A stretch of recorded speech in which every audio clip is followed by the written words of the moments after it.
ಏನಪ್ಪ ನಿನ್ನ ಹೆಸರು? ಯಾವ್ರು ಇನ್ನು? ಯಾಕೆ ಅಷ್ಟೊಂದು ಜೋರಾಗಿ ಯಾಕೆ ಬಂದೆ? ಹೇಳ್ತಾವ್ರಲ್ಲ ಪ್ಯಾಸೆಂಜರ್ಗಳು. ನೀನ್ ಅಷ್ಟನ್ನ ನಿನ್ಗೆ ಏನ್ ಪ್ರಾಣ, ಜನಗಳು ಪ್ರಾಣ ಅಂದ್ರೆ ಏನ್ ಅನ್ಕೊಂಡ್ಬಿಟ್ಟಿದ್ದೀರಾ ನೀವು? ಎಷ್ಟು ಎಲ್ಲಿಂದ ನೀನ್ ಬೋಳಾರಿಂದ ಓವರ್ಟೇಕ್ ಮಾಡ್ಕೊಂಡ್ ಬಂದಿದ್ ಪ್ಯಾಸೆಂಜರ್ಗಳೆಲ್ಲ ಹೇಳ್ತಾ ಇಲ್ವಾ ನಿನ್ ಮೇಲೆ? ನನ್ನ ಗಾಡಿ ಬೇರೆ ಗಾಡಿ ಓವರ್ಟೇಕ್ ಮಾಡ್ಕೋದ್ರಿ ಸರ್, ಆರೋಳಿ ಗಾಡಿ ಓವರ್ಟೇಕ್ ಮಾಡ್ಕೊಂಡು. ನೀನ್ ಅವ್ನು ಓವರ್ಟೇಕ್ ಮಾಡ್ದ ಅಂತ ನೀನ್ ಯಾಕೆ ಓವರ್ಟೇಕ್ ಮಾಡ್ದೆ? ನಾನು ಮಾಡಿಲ್ಲ ಸರ್, ಓವರ್ಟೇಕ್ ಮಾಡಿಲ್ಲ ಅಂತ ಡಿವೈಡರ್ ಇರೋದು ಕಾಣಿಸ್ಲಿಲ್ವಾ ನಿನ್ಗಲ್ಲಿ? ಅಲ್ಲ ಸರ್, ಸ್ಟೇರಿಂಗ್ ಲಾಕ್ ಆಗಿ ಏನ್ ಮಾಡಿ? ಏನ್ ಸ್ಟೇರಿಂಗ್ ಯಾಕೆ ಲಾಕ್ ಆಗಿ ಹೋಗ್ತದೆ? ನೋಡಿ ಸರ್, ಎಷ್ಟು ರನ್ನಿಂಗ್ ಅಲ್ಲಿ ಇರೋ ಗಾಡಿ ಸ್ಟೇರಿಂಗ್ ಯಾಕೆ ಲಾಕ್ ಆಗ್ತದೆ? 60 ಜನದ ಪ್ರಾಣದ ಜೊತೆ ಆಟ ಆಡ್ತಾ ಇದೀಯ ನೀನು? ಏನಿಲ್ವಾ ನಿಮ್ಗೆಲ್ಲ? ಏನಿಲ್ಲ ಕಣಯ್ಯ, ಅಮಾಯಕರು.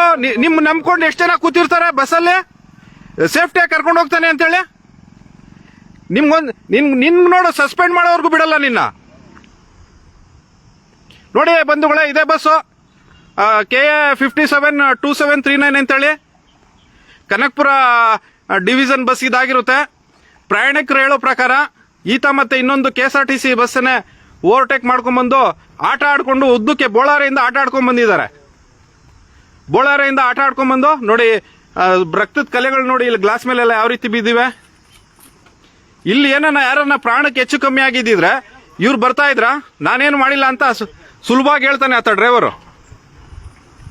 ಸೊ KSRTC ಸಂಸ್ಥೆ ಏನಿದೆ, ಈತನ ಕೂಡಲೇ ಕರ್ತವ್ಯದಿಂದ ವಜಾಗೊಳಿಸಬೇಕು ಅಥವಾ ಈತನ ಮೇಲೆ ಶಿಸ್ತಿನ ಕ್ರಮ ಜರುಗಿಸಬೇಕು. ಇಲ್ಲಾಂದ್ರೆ ನಿಮ್ಮ ಸಂಸ್ಥೆ ವಿರುದ್ಧ ನಾವು ಕಠಿಣವಾದ ಹೋರಾಟನ ಮಾಡ್ತೀವಿ. ಸೊ ಇದು ಈ ಬಸ್ನ ಪರಿಸ್ಥಿತಿ. ಬಸ್ ಹಾಳಾಗಿರೋದ್ರ ಜೊತೆ ಅಲ್ಲಿ ಆಯಿಲ್ ಇಲ್ಲ ಬಿದ್ದು ಸುಮಾರು ಮತ್ತೆ ಬೇರೆ ಪ್ರಯಾಣಿಕರಿಗೂ ಕೂಡ ತೊಂದರೆ ಆಗ್ತಾ ಇದೆ. ಮತ್ತೆ ನೋಡೋಣ, ಕಗ್ಲಿಪುರ ಹಾಸ್ಪಿಟ್ಲಲ್ಲಿ ಇರ್ತಕ್ಕಂಥ ಸುಮಾರು ಜನ ಪ್ರಯಾಣಿಕರಿಗೆ ಏನೇನು ರೀತಿ, ಯಾವ ರೀತಿ ತೊಂದರೆ, ಯಾವ ರೀತಿ ಪೆಟ್ಟಾಗಿದೆ, ಎಲ್ಲೆಲ್ಲಿ ಪೆಟ್ಟಾಗಿದೆ ಅಂತೇಳಿ. ಓಕೆ, ಈ ಬಸ್ಸು ನೋಡಿ ತುಂಬಾನೇ ಡ್ಯಾಮೇಜ್ ಆಗಿದೆ, ಮುಂದೆಗಡೆಯಿಂದ ಕೂಡ ಡ್ಯಾಮೇಜ್ ಆಗಿದೆ.